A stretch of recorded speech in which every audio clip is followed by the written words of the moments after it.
حضرت سفینہ 74 ہجری میں واقعہ کربلا کے 13 سال بعد فوت ہوئے. انہوں نے وہ خلافت راشدہ دیکھ لی بھی تھی.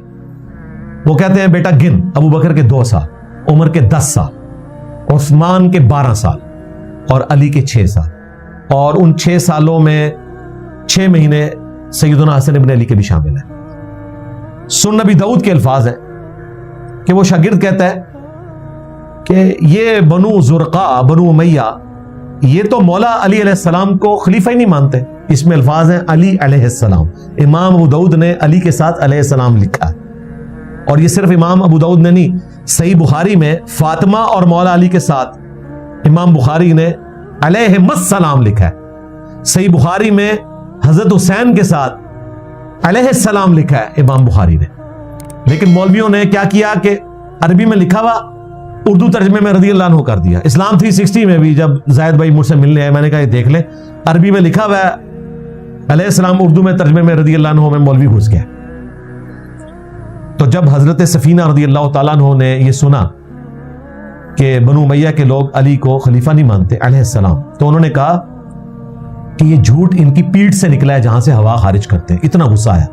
اور جامع ترمذی میں الفاظ ہیں کہ ان کی اپنی حکومت شریر ترین بادشاہت ہے پلانٹ ارتھ کی. اچھا، یہاں پہ لوگ پھر تعویل کرتے ہیں یہ جی یزید کے دور کی بات ہو رہی ہے، چونکہ حضرت معاویہ کے دنیا سے جانے کے 14 سال بعد حضرت سفینہ فوت ہوئے، تو انہوں نے تو یزید کا زمانہ بھی پایا، تو یہ اس زمانے کو کہہ رہے تھے. چلو جی یزید تک تو یہ مان گئے. ہم بتائیں گے کہ نہیں، یہ حضرت معاویہ سے ہی سٹارٹ کر رہے ہیں، کیونکہ سیم اسی سند پہ یہ روایت موجود ہے. اور شیخ غلام مصطفیٰ ظہیر صاحب نے باقاعدہ خلافت راشدہ کے 30 سال پہ جو مضمون لکھا ہے سنن رسالے میں، اس میں یہ ساری روایتیں انہوں نے نقل کی ہیں. مسند ابی داؤد طیالسی میں یہی روایت ہے. اس میں الفاظ ہے، شاگرد پوچھتا ہے کہ آپ کہہ رہے ہیں خلافت 30 سال بعد ختم ہوگی، تو حضرت معاویہ کا پھر کیا حکم ہے؟ اس میں شاگرد کہتا ہے کہ آپ کہہ رہے ہیں خلافت راشدہ 30 سال بعد ختم ہو گئی، تو حضرت معاویہ کا کیا حکم ہے؟ تو انہوں نے کہا حضرت معاویہ اسلام کے پہلے بادشاہ ہیں، یعنی وہ خلیفہ راشد نہیں. اور مصنف ابن ابی شیبہ میں یہ روایت آتی ہے، یہ میں نے ساری کربلا والے ریسرچ پیپر میں ترتیب سے جمع کی ہے. اس میں الفاظ ہے کہ حضرت سفینہ کہتے ہیں کہ بنو امیہ سخت گیر بادشاہ ہیں، اور ان کا پہلا بادشاہ معاویہ ابن ابی سفیان ہے. یعنی یزید سے سٹارٹ نہیں لیتے، وہ آپ کے ماموں سے سٹارٹ لیتے ہیں رضی اللہ تعالیٰ عنہ. ظاہر ہم تو احترام سے نام لیں گے صحابیت کی وجہ سے. کاش صحابیت کا احترام وہ بھی کرتے ہیں اپنے دور ملوکیت کے اندر، جو آج مولا علی کے ماننے والے ان کے لیے احترام رکھتے ہیں الحمدللہ. تو خلافت راشدہ حق 4 یار کا نعرہ ہمارے اہل سنت لگایا کرتے تھے. کوئی نعرہ تحقیق حق 4 یار، حق 4 یار یہ ہے ابو بکر، عمر، عثمان، علی رضی اللہ عنہم اجمعین وعلیہم السلام اجمعین. اس کے بعد اگر آپ سیاست معاویہ زندہ باد کہیں گے تو پھر آپ کو مولا علی کی سیاست کو کیا کہنا ہوگا، کیونکہ یہ تو آپس میں ٹکراتی ہے نا. اگر خلافت راشدہ حق 4 یار ہے تو پھر سیاست معاویہ زندہ باد نہیں ہے. وہ کہتے ہیں نہیں، سیاست معاویہ زندہ باد ہے حضرت علی کی شہادت کے بعد. ٹھیک ہے جی، مان لیا. حضرت علی کی شہادت سے پہلے سیاست معاویہ کیا تھی؟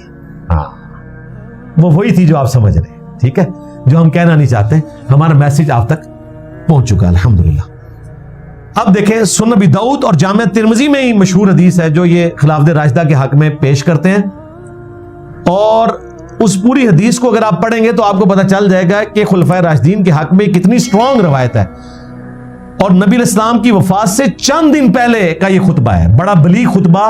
صحابی کہتے ہیں ارباز بن ساریہ کہ ہر آنکھ اشک بار تھی جب حضور یہ خطبہ دے رہے تھے، گویا کہ آپ رخصت ہو رہے ہیں. آپ نے فرمایا تم میرے بعد بہت اختلاف دیکھو گے،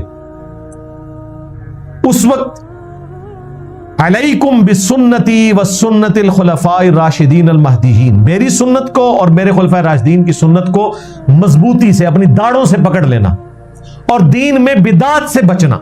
یعنی خلفاء راشدین کے مقابلے پر جو بدعت آئیں گی آپ نے خلفاء راشدین کا ساتھ دینا ہے.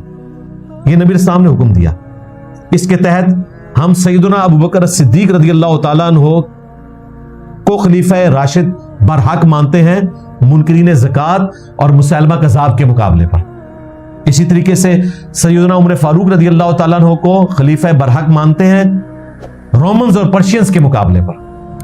سیدنا عثمان کو خلیفہ برحق مانتے ہیں بلوائیوں کے مقابلے پر. جو آپ کے نزدیک یہودی تھے اور ہم نے بخاری مسلم سے ثابت کیا کہ وہ مسلمان رعایا تھے، بعض اصحاب بھی ان میں شامل ہیں۔ اب یہاں پہ آ کے تو ان کی ایکسپلینیشن ختم ہو جاتی ہے، تو آپ نے آگے بھی چلنا ہے۔ سیدنا علی کو بھی آپ نے حق پہ ماننا ہے ان کے مخالفین کے مقابلے میں۔ آپ دیکھیں، میں اکثر عذرائے تفنن سمجھانے کے لیے کہتا ہوں کہ ان سے پوچھیں کہ پہلے خلیفہ کے مخالفین کہتے ہیں جی منکرین زکات، مرتدین، مسلمہ کذاب، جھوٹے پیغمبر کے ماننے والے۔ ہم کہتے ہیں بالکل۔ دوسرے خلیفہ کے مخالفین کہتے ہیں رومنز اور پرشینز، ہم کہتے ہیں بالکل۔ تیسرے خلیفہ کے مخالفین کہتے ہیں جی خارجی، بالکل جھوٹ بولتے ہو، خارجی تو اس وقت ہے ہی نہیں تھے، خارجی بخاری مسلم میں ہے، حضرت علی کے دور میں ظاہر ہوئے، وہ تھے بلوائی، جن کو آپ کہتے ہو عبداللہ ابن سبا کی سازش، نہیں مسلمان تھے، میں نے بخاری سے ثابت کیا، حضرت عثمان نے کہا ان کے پیچھے نمازیں پڑھو۔ چوتھے خلیفہ کے مخالفین کہتے ہیں جی چوتھے کے جو مخالفین ہیں نا، وہ دیکھیں جی یہاں ہمیں اپنی زبانیں بند رکھنی چاہیے۔ واہ، جو زبان اتنی لمبی پہلے کھلی ہوئی تھی یہاں پہ آ کے بند ہوگی، بند ہونی چاہیے تھی، کیونکہ صحیح مسلم میں حدیث ہے علی سے محبت نہیں رکھے گا مگر مؤمن، علی سے بغض نہیں رکھے گا مگر منافق۔ بل ہماری زبان یہاں پہ بھی اسی طریقے سے کھلے گی اور ہم کہیں گے کہ حضرت علی کے جو مخالفین ہیں وہ خارجی ہیں، ناصبی ہیں، اور ان میں جو صحابہ اکرام ہیں ان پہ ہم یہ فتویٰ نہیں لگاتے، لیکن وہ غلطی کے اوپر ہے، مولا علی حق پر ہے۔ وہاں یہ رضی اللہ عنہ کہہ کے مٹی ڈال دیتے، اور جی مولا علی نے خود ہی کہہ دیا ہوا ہے کہ جی میں نے معاف کر دیا جی ان کو۔ اور ہمارے استاد ڈاکٹر اسرار صاحب بھی بیچارے اپنے بھول پن میں کہتے تھے کہ جی سورۃ الحجر کی آیت 47 کے تحت جو اللہ تعالیٰ نے فرمایا نا کہ جنتی جنت میں آمنے سامنے بیٹھے ہوں گے تختوں پر، اور اللہ تعالیٰ ان کے دلوں سے ایک دوسرے کے بارے میں جو غل ہے نا، جو کوئی میل آ گیا وہ نکال دے گا، ظاہر انسان خود نہیں نکال سکتا۔ تو انہوں نے کہا کہ مولا علی کہا کرتے تھے کہ یہ میرے اور معاویہ کے بارے میں۔ وَنَزَعْنَا مَا فِي صُدُورِهِم مِّن غِلٍّ، بلکہ ان آیات پر حضرت علی کا یہ قول بھی ہے رضی اللہ تعالیٰ عنہ کہ سورہ حجر کی آیت کے ضمن میں خاص طور پر آتا ہے شان نزول میں، انہوں نے فرمایا کہ یہ میرے اور معاویہ کا ذکر ہے جو یہاں ہو رہا ہے۔ ظاہر بات ہے جنگیں ہوئی ہیں حضرت علی رضی اللہ عنہ اور حضرت معاویہ رضی اللہ عنہ، تو کتنی کچھ ہو گئی ہوگی شکایت ایک دوسرے سے، تو یہ آیتیں ہمارے لیے ہے کہ اللہ تعالیٰ ہمیں دونوں کو جنت میں داخل کرے گا تو ہمارے دلوں سے یہ کدورتیں جو ہے وہ نکال دے گا۔ تو ہم نے کہا تھا کہ ڈاکٹر صاحب آپ کو تو پتہ ہی نہیں ہے، آپ کا تو بلڈ اپ ہوا ہے وہابیوں میں، یہ حضرت معاویہ کے بارے میں نہیں ہے، یہ فضائل صحابہ احمد بن حنبل کی کتاب میں ہے، اور حضرت طلحہ کا بیٹا ملنے آیا تھا اس موقع پر مولا علی نے فرمایا تھا، اور مصنف ابن ابی شیبہ میں بھی موجود ہے کہ میں اللہ سے امید کرتا ہوں کہ یہ آیت میرے طلحہ، زبیر اور عثمان بن عفان کے بارے میں ہے، یعنی جو ہمارے آپس کے اختلافات ہیں یہ اللہ تعالیٰ دور کر دے گا اور ہم جنت میں اکٹھے ہوں گے۔ لیکن آپ کے ماموں کو مولا علی نے معاف نہیں کیا، ان پہ مصنف ابن ابی شیبہ میں آتا ہے کہ قنوت نازلہ پڑی ہے، اللہم علیکہ بمعاویہ و اشیائہ، اے اللہ معاویہ اور اس کے شیعہ کو تباہ و برباد کر۔ انہوں نے اردو میں ترجمہ کیا ہوا ہے ان کو سنبھال لے تاکہ پتہ ہی نہ چلے، یعنی کیا کرے، مطلب اللہ تعالیٰ ان کی جھپیٹ لگوا دے کسی کے ساتھ، سنبھال لے مراد ہے کہ انہوں نے خود سنبھال۔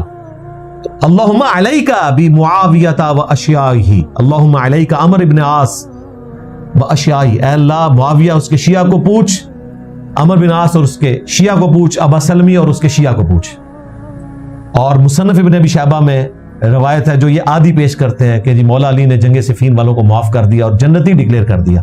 آگے پڑھو، اس میں الفاظ ہیں، میں اللہ سے امید کرتا ہوں کہ میرے مخالفین جن کو ورگلایا ان کے سرغنہ نے، وہ تو جائیں گے جنت میں انشاءاللہ، کیونکہ ان کا قصور نہیں تھا، ان کو یوز کیا گیا،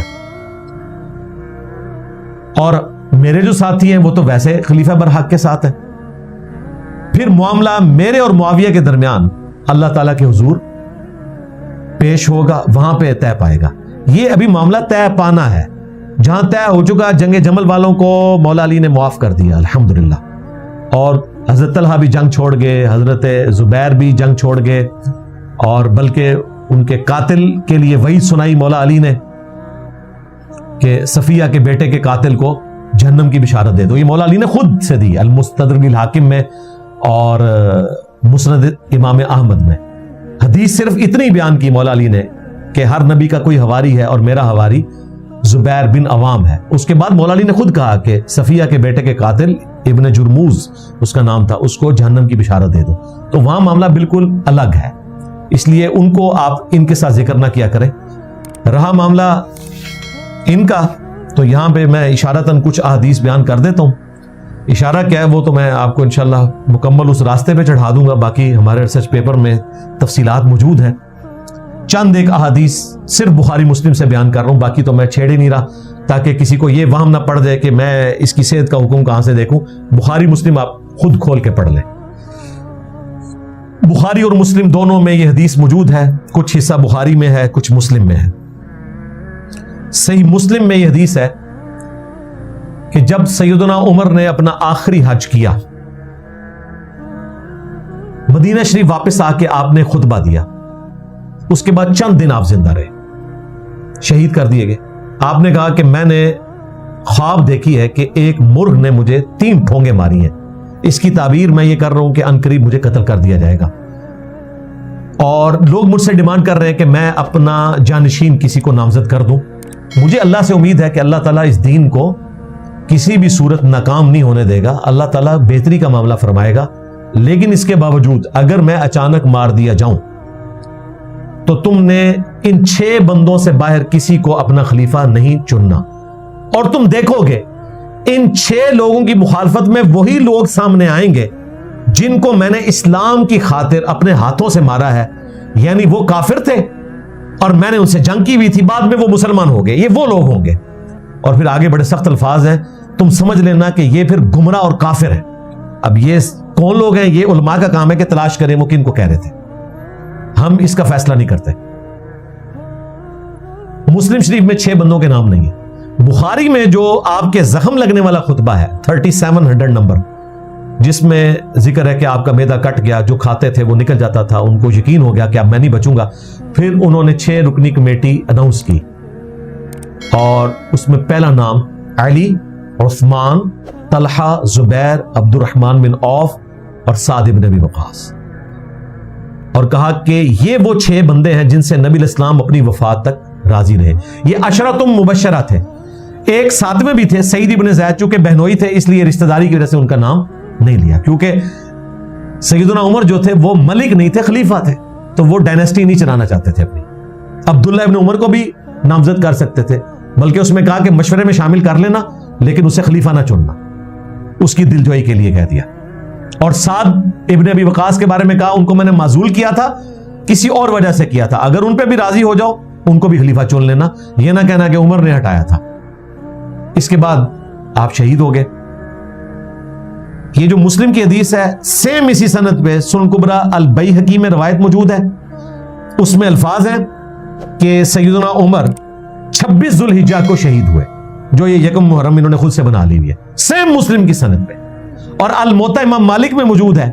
سعید ابن مسیب کہتے ہیں، اور وہ یحییٰ بن سعید القطان ان سے روایت کر رہے ہیں، اور امام مالک نے یحییٰ بن سعید سے روایت کیا ہے. یہ گولڈن چین ہے کہ سیدنا عمر ذوالحجہ کے آخری عشرے میں شہید ہوئے. 1 محرم انہوں نے خود سے نکال لیا، میں نے محرم کے اسپیشل لیکچر میں بھی اس کو ایڈریس کیا تھا. بہرحال یہ بخاری مسلم کی حدیث بتا رہی ہے 6 رکنی کمیٹی. اب یہ جو سخت جملے ہیں کہ میں نے اسلام کی خاطر ان کو مارا ہوا ہے، کیا اس سے مراد رومنز اور پرشینز ہیں؟ یقیناً وہ نہیں ہے، کیونکہ ان سے تو نہیں خلیفہ کا مشورہ ہونا تھا، یہ مسلمان ہیں جن سے مشورہ ہونا تھا. وہ صحیح بخاری میں ایک اور حدیث میں خود عبداللہ ابن عمر جو کہ بیٹے ہیں حضرت عمر فاروق رضی اللہ تعالیٰ عنہ کے، انہوں نے بیان کر دیا کہ یہ کس طرف اشارہ تھا، سیم انہی الفاظ کے ساتھ. 4108 حدیث، بخاری کی مشہور حدیث، میں کئی ویڈیوز میں بیان کر چکا. غزوہ خندق والے چیپٹر میں، جسے غزوہ احزاب کہا جاتا ہے، امام بخاری اس حدیث کو لے کر آئے یہ بتانے کے لیے کہ غزوہ خندق کے موقع پر عبداللہ ابن عمر اور ان کے والد مسلمان تھے، اور حضرت معاویہ اور ان کے والد کافر تھے.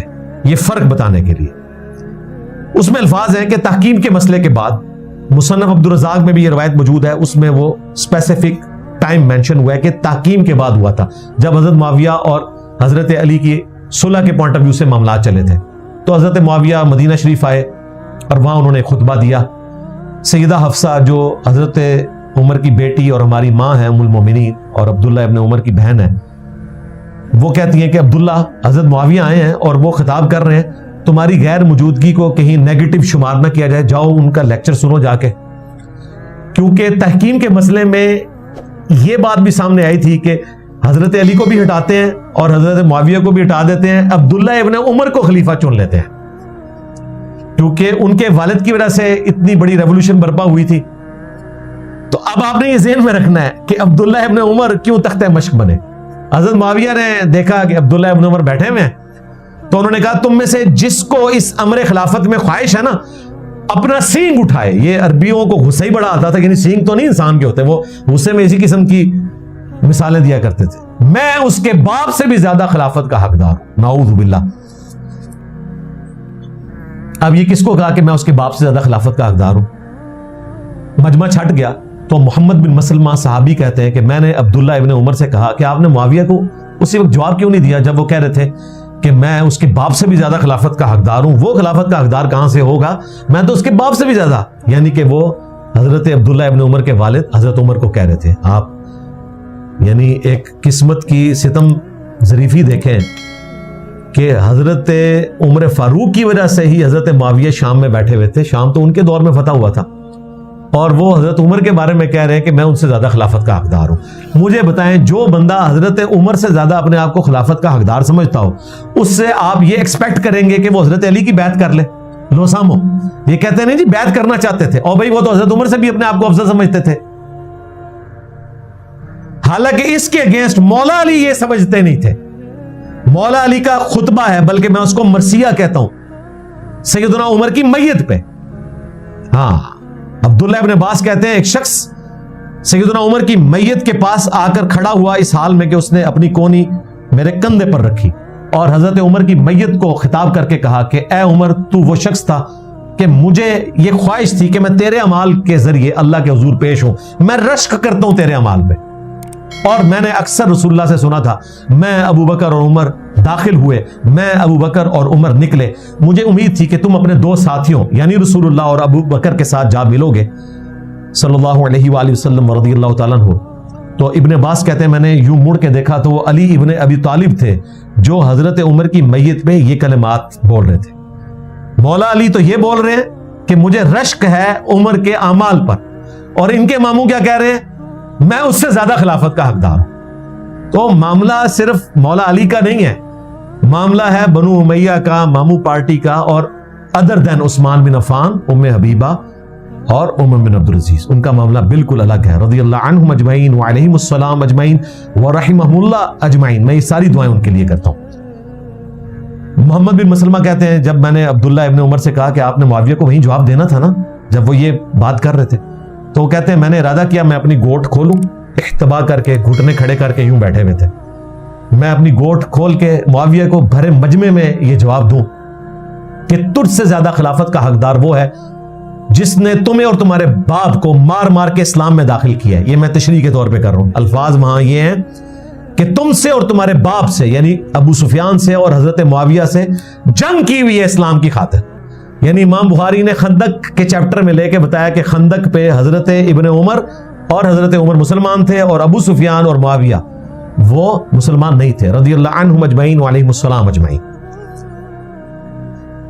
پھر کہتے ہیں کہ جی میں خون ریزی اور فتنے کے ڈر سے خاموش ہو گیا, پھر مجھے جنت کی نعمتیں یاد آ گئی اور میں نے انہی پر اکتفا کر لیا. محمد بن مسلمہ صحابی کہتے ہیں کہ عبداللہ ابن عمر نے خاموشی اختیار کر کے اپنی عزت بھی بچا لی اور جان بھی بچا لی. یعنی ایک ماموں نے, یعنی کہ ہمارے ماموں نے ان کے ماموں سے اپنی عزت بھی بچائی اور جان بھی بچا لی. خیر بعد میں وہ حجاج بن یوسف کے ہاتھوں شہید ہو کے, صحیح بخاری میں آتا ہے. عبد الرحمن بن ابی بکر بھی اسی طریقے سے شہید ہوئے, اور محمد بن ابی بکر بھی شہید ہوئے. بہرحال یہ حدیث اس بات کے اوپر گواہ ہے کہ سیدنا عمر فاروق رضی اللہ تعالیٰ عنہ کو یہ پتا تھا کہ بعد میں کیا ہونے والا ہے, انہیں یہ اندازہ تھا. باقی رہا معاملہ حضرت معاویہ رضی اللہ تعالیٰ عنہ کے حکومت سنبھالنے کے بعد کا, تو وہ صحیح مسلم میں حدیث موجود ہے, میں اکثر بیان کرتا ہوں, یہاں پہ بھی بیان کر دیتا ہوں کہ عبد الرحمن بن عبد رب کعبہ تابعی کہتے ہیں کہ عمر بن عاص رضی اللہ تعالیٰ عنہ کے بیٹے عبداللہ بن عمر بن عاص خانہ کعبہ شریف کے سائے میں بیٹھے ہوئے تھے. صحیح مسلم میں یہ حدیث ہے 4776. تو میں ان کی خدمت میں حاضر ہوا تو وہ اطاعت امیر کے اوپر لیکچر دے رہے تھے. اینڈ پہ میں نے ان سے پوچھا کہ آپ ہمیں کہہ رہے ہیں کہ امیر کی اطاعت کرو. نبی علیہ السلام نے فرمایا جبکہ آپ کے چچا کا لڑکا معاویہ ابن ابی سفیان وہ تو ہمیں حکم دیتے ہیں کہ ہم لوگوں کو ناحق قتل کریں اور حرام طریقے سے ان کا مال ہڑپ کریں. کتنے سخت الفاظ ہیں. اور اللہ سورۃ النساء میں فرماتا ہے کہ ایک دوسرے کا مال ناحق طریقے سے ہڑپ نہ کرو اور اپنوں کو قتل مت کرو. اب مجھے بتائیں میں اللہ کی بات مانوں یا حضرت معاویہ رضی اللہ تعالیٰ عنہ جو ہمارے حکمران ہیں ان کی بات مانوں؟ تو عبداللہ بن عمرو بن عاص تھوڑی دیر خاموش رہتے ہیں, پھر سر اٹھا کے کہتے ہیں کہ تم نے انجینئر کی ویڈیو تو نہیں دیکھی تھی؟ ہاں, یہ آج کے دور میں تشریح کریں. تو سر اٹھا کے کہتے ہیں کہ معاویہ کی اطاعت کرو ان کاموں میں جس میں وہ اللہ کے احکامات کی پیروی کرے, اور جس میں وہ اللہ کی نافرمانی کرے اس میں اس کی مخالفت کرو, اور آج کے بعد انجینئر کی کوئی ویڈیو نہیں دیکھنی ہے. ہاں, یہ انورٹڈ کاماز میں آج کے دور کے اعتبار سے. یہ میرے بھائیوں حدیث بالکل اس بات پر گواہ ہے کہ وہ دور ملوکیت کیسا تھا. صحیح مسلم شریف. پھر جاتے جاتے صحیح بخاری میں آتا ہے میرے عزیز ہم وطنوں ہو گیا. مروان بن حکم مدینے کا گورنر تھا, اس نے حضرت معاویہ کی وفات سے 4 سال پہلے ہی یزید کے لیے بیعت لینا شروع کر دی. وہی صلح حسن توڑ دی, اور بخاری کے الفاظ ہے کہ اس نے یزید کے فضائل بیان کرنے شروع کیے تاکہ حضرت معاویہ کے بعد اس کی بیعت لی جائے. ابھی حضرت معاویہ زندہ ہیں, اور بخاری مسلم میں حدیث ہے کہ ایک وقت میں ایک ہی خلیفہ کی بیعت ہو سکتی ہے, اس کے باوجود 2 خلیفوں کی پیرلل میں بیعت لی جا رہی ہے. تو وہاں پر بخاری کے الفاظ ہیں عبد الرحمن بن ابی بکر کھڑے ہوئے اور انہوں نے کچھ کہا. امام بخاری نے نقل نہیں کیا کہ انہوں نے کیا کہا, لیکن اگلے الفاظ بتا رہے ہیں کہ چوبے علی گال کی تھی, کیونکہ اس میں الفاظ ہیں مروان بن حکم گورنر مدینہ حضرت معاویہ کا, وہ کہتا ہے کہ پکڑو اس کو اور نیب کے حوالے کرو آج کے دور کے اعتبار سے. تو وہ حضرت عائشہ کے حجرے میں جا کے چھپ گئے, چونکہ وہ ان کی بہن بھی تھی. عبد الرحمن بن ابی بکر جب اندر جا کے چھپ گئے تو ظاہر سب لوگوں کے سامنے مسجد نبوی سے اس طریقے سے کوئی وہاں جا نہیں سکتا تھا. تو باہر مروان بن حکم نے ایک جملہ کسا کہ ابو بکر کے بیٹے تیرے بارے میں قرآن میں یہ آیت ہے نا, سورۃ الاحقاف کی 17 نمبر آیت, حالانکہ وہ ایک کافر کے بارے میں تھی, کہ تم مجھے کہتے ہو کہ مرنے کے بعد دوبارہ زندہ کیا جائے گا. یہ اگلے لوگوں کی کہانی ہے. ابو بکر کے بیٹے تیرے بارے میں یہ آیت ہے.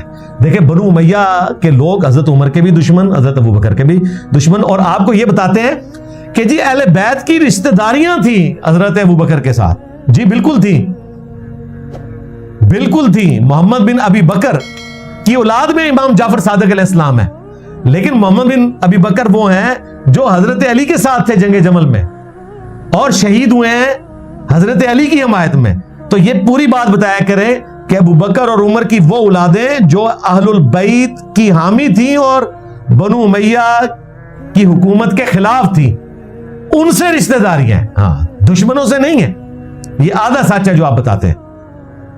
خیر سیدہ عائشہ نے جب یہ سنا تو ان کو غصہ آیا. انہوں نے کہا کہ آل ابی بکر کے بارے میں کوئی اس طرح کی آیت نازل نہیں ہوئی ہے سوائے اس آیت کے جو میری شان میں ہے, سورہ نور میں میری برات کا اللہ نے اعلان کیا, قیامت تک کے لیے پڑھی جائیں گی وہ آیات.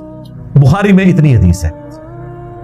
سورۃ الاحقاف کی آیت نمبر 17 کے کانٹیکسٹ میں حافظ ابن کثیر نے سنن نسائی الکبریٰ سے, المستدرک للحاکم سے اور باقی حدیث کی کتابوں سے وہ سارے طرق جمع کر دیے.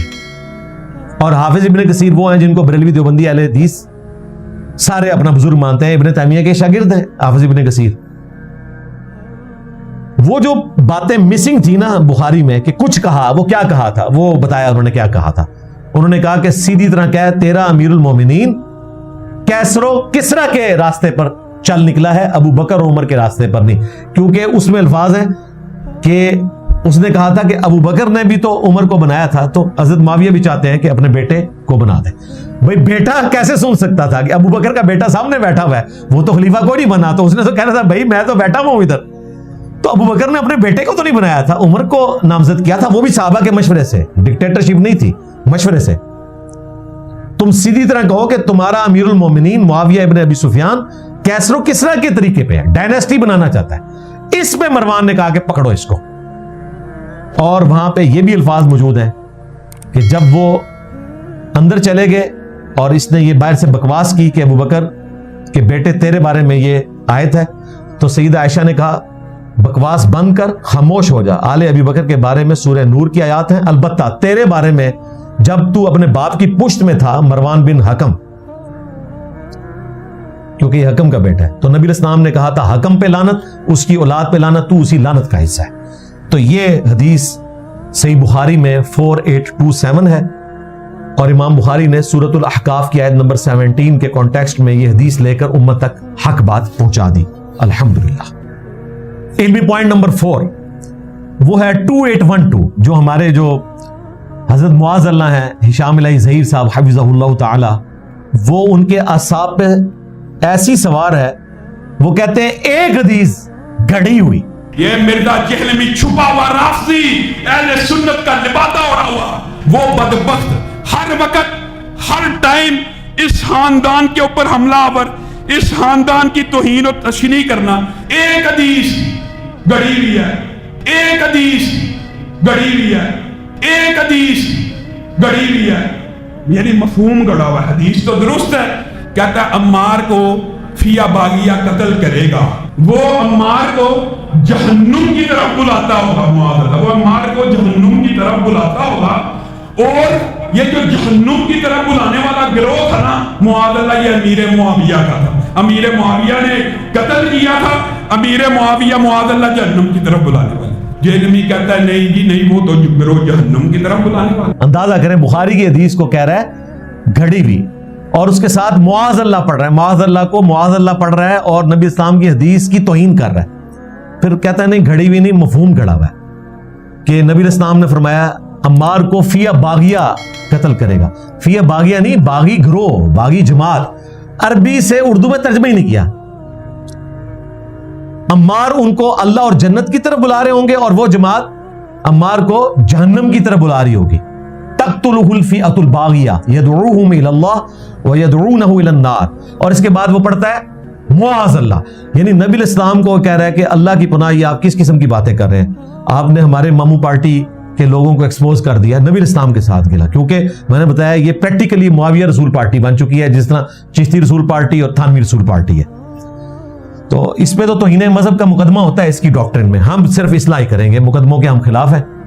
تو بھائی یہ جو بخاری مسلم کی حدیث ہے، یہ متواتر حدیث ہے بخاری اور مسلم کی، تقتلہ الفئۃ الباغیہ 2812، بخاری میں اس کا نمبر 2812 ہے، اور صحیح مسلم میں اوپر تلے 5 طرق اس کے آئے ہیں۔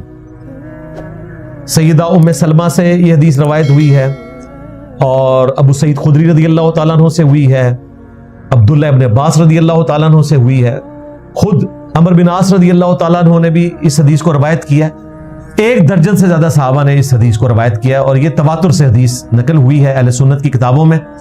اور ہمارے استاد شیخ زبیر علی زئی رحمہ اللہ نے باقاعدہ ویڈیو میں نے ریکارڈنگ کی ہے، میں ساتھ بیٹھا ہوں، انہوں نے اس حدیث کو بیان کیا اور کہا کہ بالکل ایسا ہی تھا، اور انہوں نے کہا کہ ابو الغادیہ شامی جو صلح حدیبیہ کے صحابی تھے، ان سے یہ غلطی ہوئی، انہوں نے شہید کیا تھا۔ عمار بن یاسر رضی اللہ عنہ کو رسول اللہ صلی اللہ علیہ وسلم نے فرمایا تھا کہ تمہیں ایک باغی گروہ قتل کرے گا، یہ حدیث بالکل صحیح ہے، بخاری صحیح بخاری، تقتل الفئۃ الباغیہ، متواتر حدیث ہے، سیدنا عمار رضی اللہ عنہ کو باغی گروہ قتل کرے گا۔ آگے لکھا ہے کہ وہ حضرت امیر معاویہ رضی اللہ عنہ کے گروہ کی طرف سے قتل ہوئے، نہیں، حضرت امیر معاویہ کے گروہ کی طرح، یہ غلط ہے، سیدنا علی رضی اللہ تعالیٰ عنہ کے فوج میں وہ موجود تھے، ان کے گروہ میں، ان کے لشکر میں موجود تھے، اور قتل کرنے والے جو تھے وہ سامنے والے شامی لشکر میں تھے، اور قتل کرنے والا جو تھا ابو الغادیہ تھا، ابو الغادیہ شامی امیر معاویہ رضی اللہ کے لشکر میں تھا ابو الغادیہ۔ تو ابو الغادیہ جو ہے، اچھا، تو اب یہ باغی والا جو ہے ہم فتویٰ نہیں لگاتے بھائی، اس مسئلے میں یہ ہے کہ صحابہ کرام دونوں طرف صحابہ کرام تھے، مسئلہ اجتہادی تھا، اجتہادی خطا کی وجہ سے جو ہے وہ یہ کہہ سکتے ہیں کہ بھائی سیدنا علی رضی اللہ تعالیٰ کا گروہ جو ہے وہ اقرب الی الحق ہے، وہ حق پر ہے۔ دوسرا جو گروہ ہے، اگر کوئی اس کو باغی کسی نے کہا بھی نا، تو انہوں خطا اجتہادی کے معنی میں، یعنی باغی جو ہے وہ کافر نہیں ہوتا ہے، مسلمان باغی مسلمان بھی ہو سکتا ہے۔ قرآن کی آیت ہے وَإِن طَائِفَتَانِ مِنَ الْمُؤْمِنِينَ اقْتَتَلُوا فَأَصْلِحُوا بَيْنَهُمَا، مومنوں کی دو جماعتیں، تو ہم پھر بھی سیدنا معاویہ رضی اللہ تعالیٰ عنہ یا ان کی جماعت کو باغی نہیں کہتے بھی، لیکن یہ بات بالکل صحیح ہے کہ سیدنا عمار رضی اللہ تعالیٰ عنہ کو باغی جماعت قتل کرنے والی حدیث بالکل صحیح ہے۔ اور ان کے شاگرد غلام مصطفیٰ ظہیر امن پوری صاحب، ان کی بھی باقاعدہ ویڈیو ریکارڈ ہے، آڈیو بھی موجود ہے۔ انہوں نے بھی مانا کہ پہلے میں کہتا تھا کہ خارجیوں نے مار دیا، لیکن اب میں مانتا ہوں ابو الغادیہ رضی اللہ تعالیٰ عنہ نے ان کو شہید کیا، اور یہ ان کی اجتہادی غلطی تھی۔ آپ نے فرمایا وَيْحَ عمار تقتل الفئة الباغیہ یدعوہم الی الجنہ ویدعونہ الی النار۔ عمار کی کیا بات ہے، ایک باغی گروہ ان کو شہید کر دے گا اور وہ اس باغی گروہ کو جنت کی طرف بلاتے ہوں گے، اور وہ باغی گروہ ان کو جہنم کی طرف بلائے گا۔ یہ نبی کریم صلی اللہ علیہ وسلم کا فرمان ہے، اور اس پر ہمارا ایمان ہے کہ یہ صحیح روایت ہے، صحیح بخاری میں 447 اور صحیح مسلم میں 2915 نمبر پہ۔ السلام علیکم ورحمۃ اللہ۔ بات یہ ہے جی کہ ریکارڈنگ میری پہلے تھی امن پوری اسلامک سینٹر سے، بعد میں نے ایک خطبہ جمعہ کے اندر بڑے مجمع میں یہ بات کہی تھی کہ سیدنا عمار کے جو قاتل ہیں ابو الغادیہ ہیں، ٹھیک ہے، رضی اللہ تعالیٰ عنہ، تو اس پہ کیا مسئلہ ہے جی؟ ایک انسان اس کی تحقیق نہیں ہے، اس کو کوئی مسئلہ ہے، بعد میں اس کو ایک بات سمجھا کہ پہ مانگے تو اللہ اعلان بات کر دے، کیا ہم غلطی نہیں کر سکتے؟ کیا ہم ایک بات سے رجوع نہیں کر سکتے حق کی طرف؟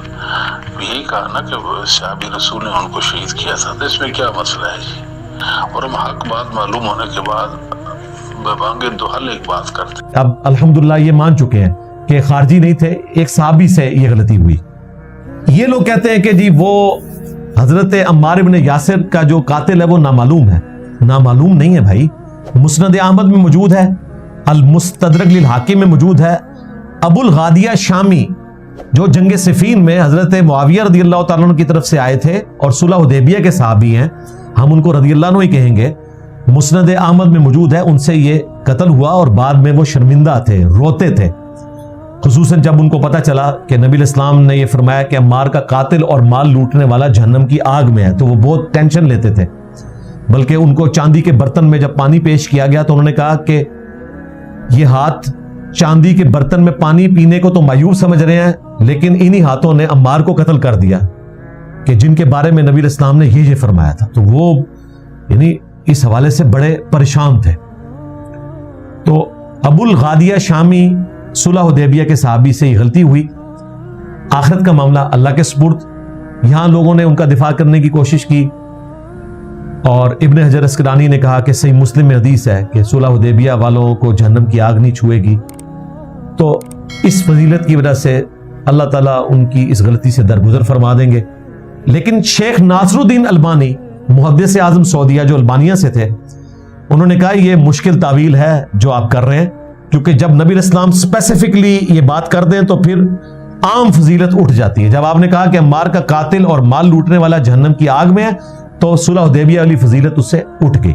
باقی یہ اللہ کا اور ان کے بندوں کا معاملہ ہے، ہم اس میں نہیں پڑھتے، صرف یہ بتانے کے لیے کہ یہ جو چور راستہ اختیار کرتے تھے اور کہتے تھے کہ جی وہ خارجیوں نے مار دیا، بالکل جھوٹ بولتے ہیں۔ پھر دیکھیں بے ایمانی کیا کرتے ہیں، کہتے ہیں کہ جی ابن جرموز کے بارے میں مسند احمد میں اور المستدرک للحاکم میں آتا ہے کہ اس سے قتل ہو گیا تھا سیدنا زبیر کا۔ المستدرک للحاکم میں تو تفصیل کے ساتھ احادیث موجود ہیں۔ سیدنا طلحہ کو خود مروان نے مار دیا، دیکھیں ساتھ لے کے گیا اور گھٹنے میں تیر مار کے مار دیا تاکہ حضرت علی پہ تہمت لگائی جائے، یہ حاکم میں موجود ہے۔